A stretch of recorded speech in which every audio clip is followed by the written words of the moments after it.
Hello everyone, this is gonna be a more serious video, but it's me, so how serious can it actually get?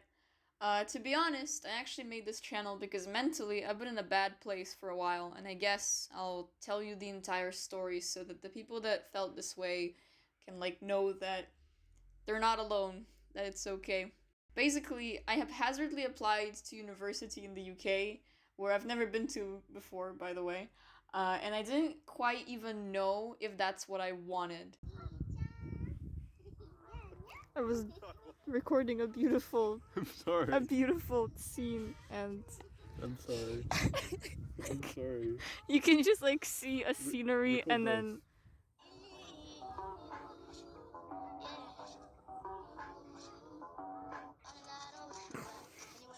but it felt like the right option based on what other people did. So on the day of my flight, my mom got COVID and the flight had to be delayed.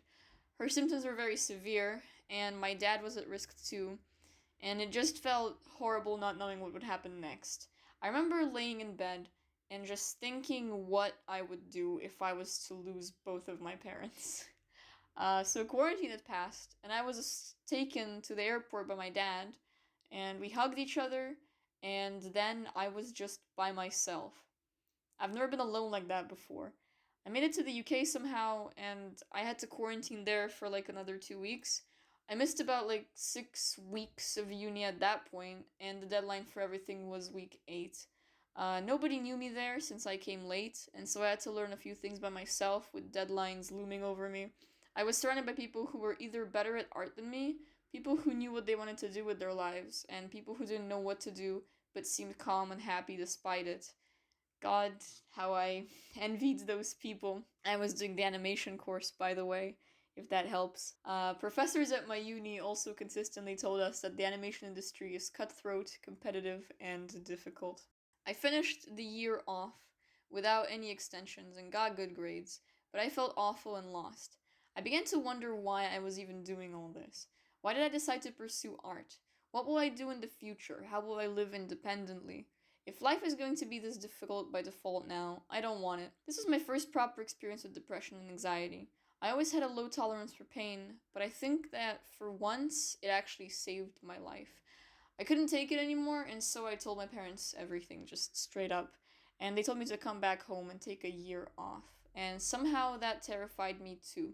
I thought I'll be behind all my peers, I'll waste a year of my life away, but I also couldn't really take it anymore, and so we got last minute tickets and I went back home. Paka paka. For most of the summer, I just felt terrible. I already wanted to puke upon waking up. A little tidbit about that actually. It really helps to eat bland food when you feel that way. You know, bananas, saltine crackers, rice cakes. So, yeah, over the summer, I'd just lay in bed thinking of how much of a failure I was. In my mind, I had a dream to become an animator and work in television and eventually master my craft. I'd move away from my parents' house to a far better country as soon as possible in order to make them proud and not be a burden to them. But here I was, taking a break from just my first year, and worse than that, laying in bed on my phone because the thought of pursuing this future terrified me. I would wait for myself to get just a tiny bit better and then force myself to sit down and draw despite everything because I just couldn't let myself slip up and get rusty no matter what. But every time I actually sat down to draw, I felt this tightness in my chest, and when I picked up my pencil, I just wanted to cry. It felt like nothing I did would amount to anything. It felt like I wasn't good enough, but when I tried to learn in order to actually be good enough, I'd put so much pressure on myself that I'd learn nothing. This frightened me even more. All of my life seemed like a climb up towards improvement and success, but this seemed like more of a descent. I began to think that I would never achieve the dream I conjured up in my mind if things moved along at this pace. Previously, I couldn't find a therapist in the UK because my uni was in the middle of bumfuck nowhere, and so I spent some time looking for local ones, but they took a while to respond. And so I figured that while I'm waiting for them to respond, I'm on my phone all the time anyway, so I might at least do something productive with this.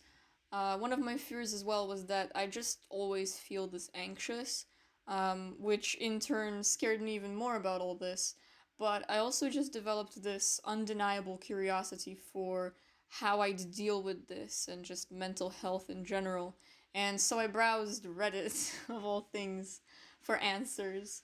And I actually came across some excellent threads. I will link them below because they are great. Through reading all those Reddit threads, I realized that this is going to be a process and that ultimately I am responsible for getting better.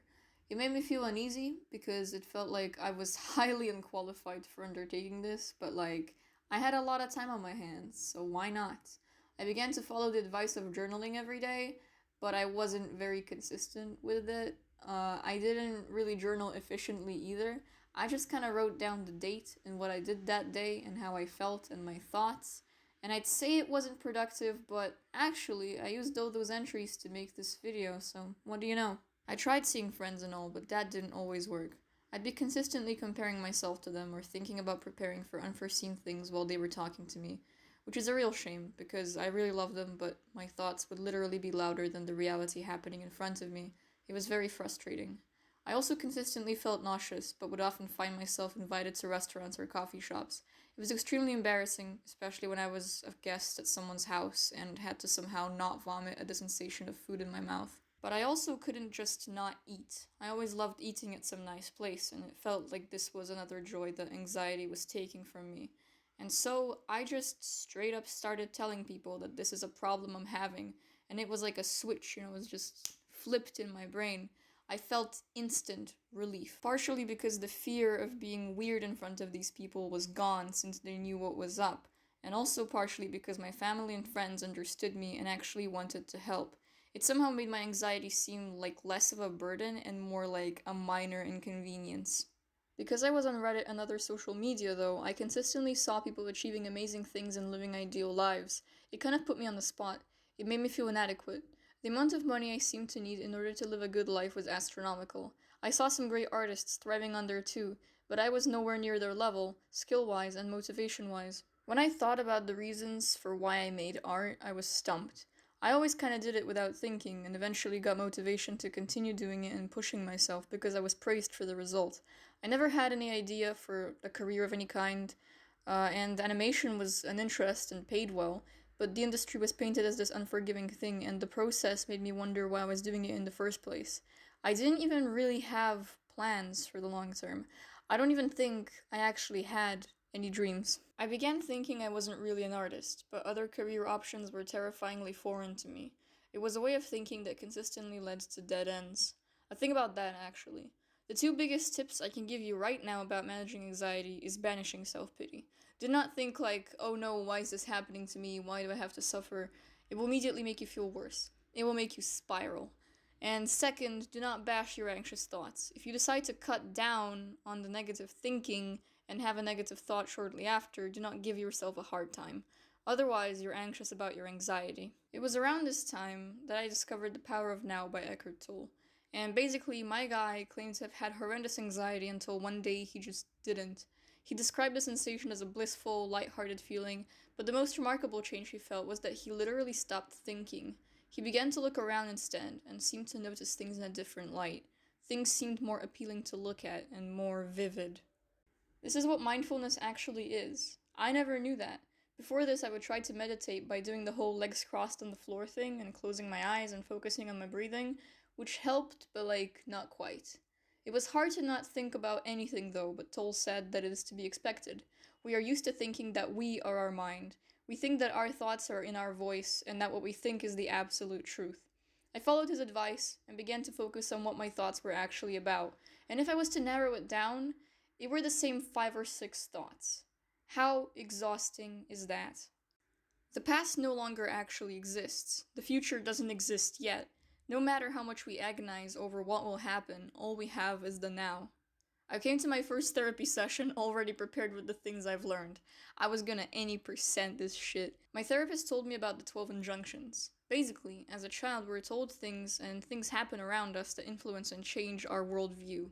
However, we were children back then, and so we may have interpreted life lessons in the wrong way, or got the wrong idea about what lesson we were meant to learn in the first place. We weren't emotionally developed yet. And while these lessons got us through childhood, they don't apply in adulthood anymore.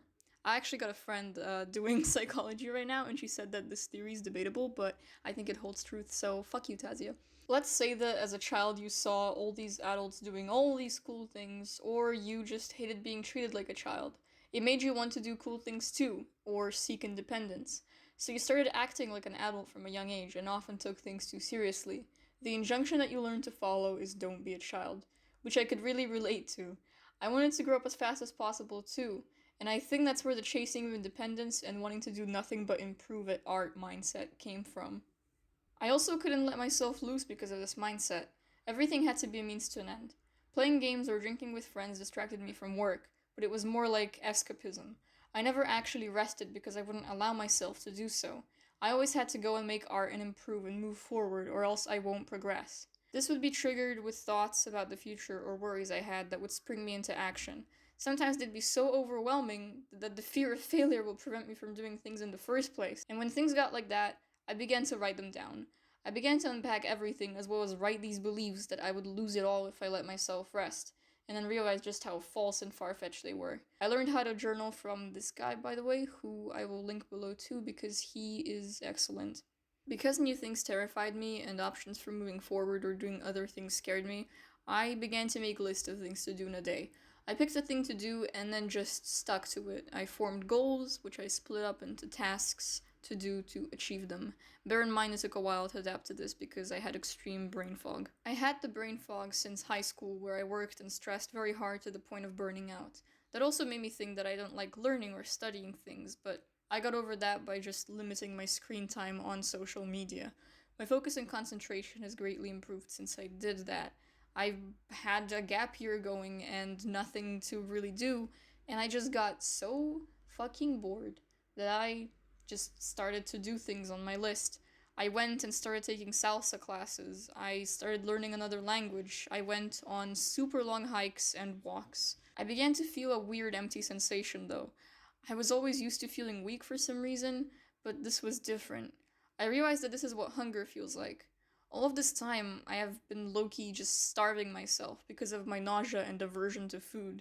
After I began to eat way more, I got way more energy to do things, and it was just a positive loop. I became impressed with how much more I could do. At first, I downplayed my achievements though. I'd noticed I could read a book way faster than before and feel joy, but then realized that the average person reads way more than me, and stuff like that. Then I realized that downplaying my achievements only sabotages me. We have this thing too with art. You'd get complimented on your work, but you're young and insecure, so you'd go, oh, it's not that good, or something, and before you know it, you start believing it. You start believing that your work isn't worth as much as some other person's. I want you to imagine yourself saying all these negative things you say to yourself to a child who's doing their best, or a younger version of yourself. Hopefully you'll begin to realize just how hard on yourself you are. You need to allow yourself to love your work, even if it's just a small thing about it. We are way too critical of ourselves these days. I already like this very much. Look at the way that the purple looks. It's pretty good. When I realized that I developed my dream in order to get others' approval, I realized that others' approval doesn't matter. My parents and friends won't always be there to watch me. At the end of the day, I only have myself to make happy. And the longer I'm living for others' approval, the longer I'm not living for myself. And so I decided to not return to the UK.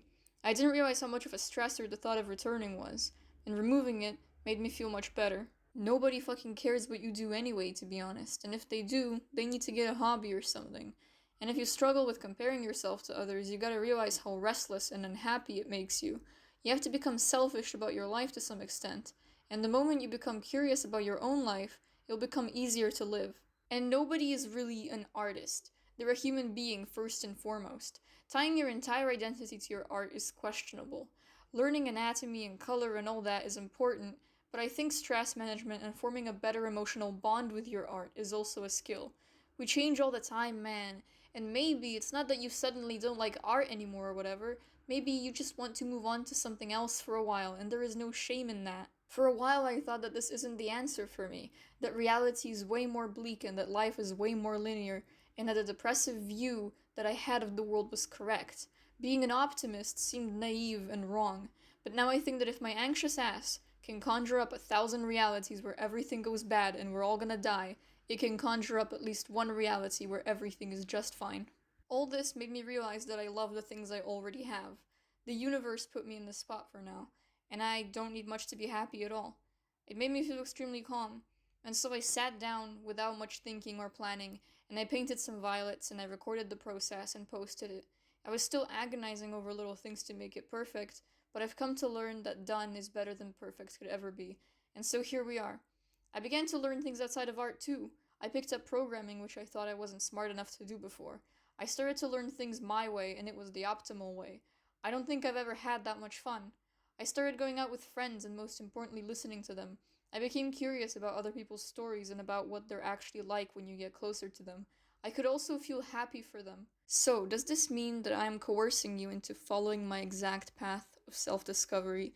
Am I trying to get into your head and force you to understand that your dreams are a fruitless capitalist construct? Of course not.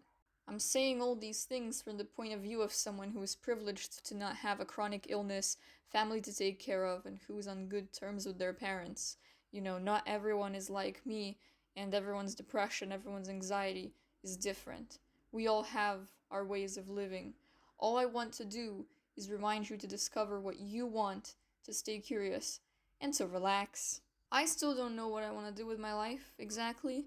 I just picked art as a thing again. But I will definitely try all sorts of things. The important thing is to do something. Goodbye. Why don't you realize Vienna waits for you?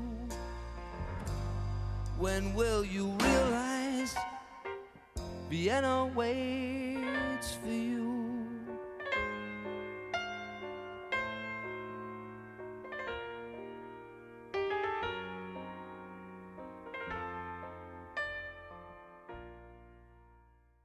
Vlog time, come on, to Bristol. We've been scammed. We have been scammed.